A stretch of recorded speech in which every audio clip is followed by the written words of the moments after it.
नमस्कार मित्रांनो, जिजाऊ करिअर अकॅडमीमध्ये आपले स्वागत आहे.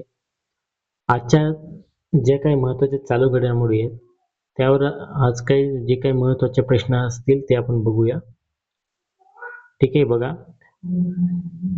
ऑप्शन म्हणजे पहिला प्रश्न, महाराष्ट्र सरकारने जल संवर्धन दिन कोणत्या दिवशी साजरा करण्याची घोषणा केली आहे? प्रश्न महत्त्वाचा आहे. ऑप्शन बघा 5 जून, 15 ऑगस्ट, 21 ऑगस्ट की 21 जुलै. तर याचं जे काही उत्तर आहे ते ऑप्शन क्रमांक सी 21 ऑगस्ट. पुढचा प्रश्न बघा. 2026 मधील आंतरराष्ट्रीय सहकार दिन कधी साजरा करण्यात आला?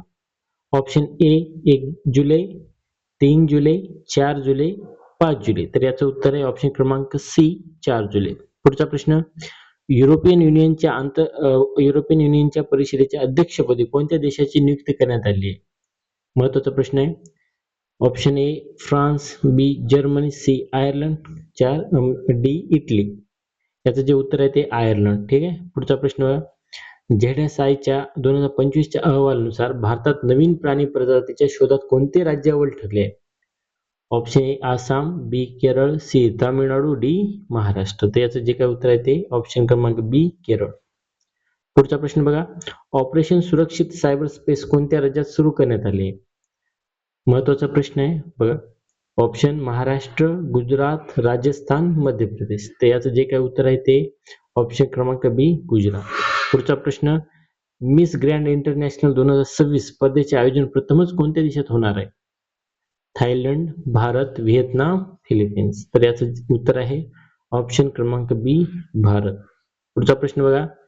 जैवविविधता वारसा स्थळ म्हणून घोषित करण्यात आलेली बोजुली किंवा बोरजुली पाणथळ कोणत्या राज्यात आहे? ऑप्शन सिक्कीम, आसाम, मेघालय, अरुणाचल प्रदेश. तर याचं उत्तर आहे ऑप्शन क्रमांक बी आसाम. नंतरचा प्रश्न 8वा, देशातील सर्वात व्यापक एव्हीजीसी XR धोरण जाहीर करणारे पहिले राज्य कोणते? ऑप्शन बघा गुजरात, कर्नाटक, महाराष्ट्र, तेलंगणा. तर याचं उत्तर आहे ऑप्शन क्रमांक सी महाराष्ट्र. महत्वाचं आहे कारण पहिले राज्य आहे असे धोरण जाहीर करणारे. पुढचा प्रश्न 9वा, एशियाटिक सोसायटी ऑफ मुंबईच्या अध्यक्षपदी कोणाची निवड झाली? ऑप्शन शरद पवार, विनय सहस्त्रबुद्धे, विवेक देबरॉय, जगदीश मुखी. त्याचं उत्तर आहे ऑप्शन क्रमांक बी विनय सहस्त्रबुद्धे. पुढचा प्रश्न शेवटचा, थायलंडमध्ये आयोजित अंडर 15 आणि अंडर 20 आशियाई कुस्ती अजिंक्यपद स्पर्धेत अहिल्यानगरच्या हर्षद चिमटेने कोणते पदक जिंकले आहे? बघा. ऑप्शन रौप्य पदक, कांस्य पदक, सुवर्ण पदक का कोणतेही नाही. तर याचं उत्तर आहे ऑप्शन क्रमांक सी सुवर्ण पदक. ठीक आहे. हे काय आजचे महत्त्वाचे प्रश्न होते. जर प्रश्न आवडले असतील तर चॅनलला सबस्क्राईब करा आणि आपल्या मित्रांना देखील शेअर करा. थँक्यू.